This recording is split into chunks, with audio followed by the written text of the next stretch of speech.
Şunu. Hangi oldu? Şunu yazsın abi. Buraya Aziz. Buraya Delal.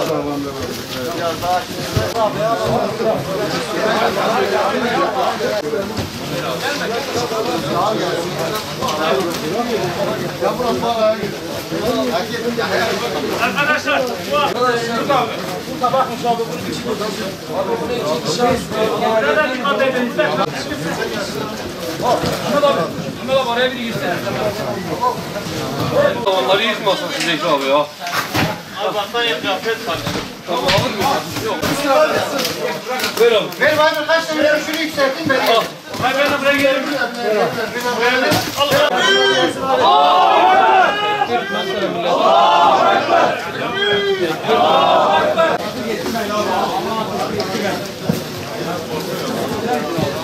Al abi şu var İslam.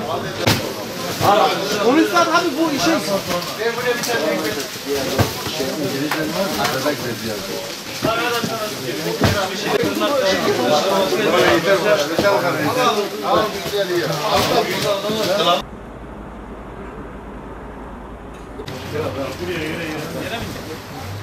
O zaman yeri tam üzerine indir.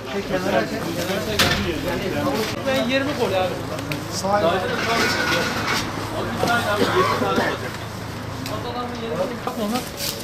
Şu arkadaki beyaz olanlar var ya. Ya onlar kalacak.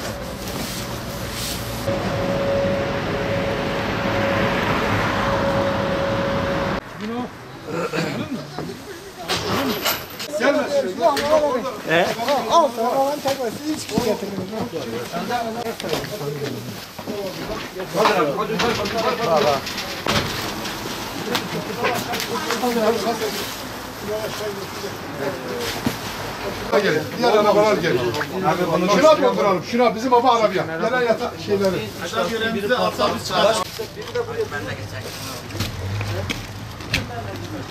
Abi şeyle varsa Şeyde.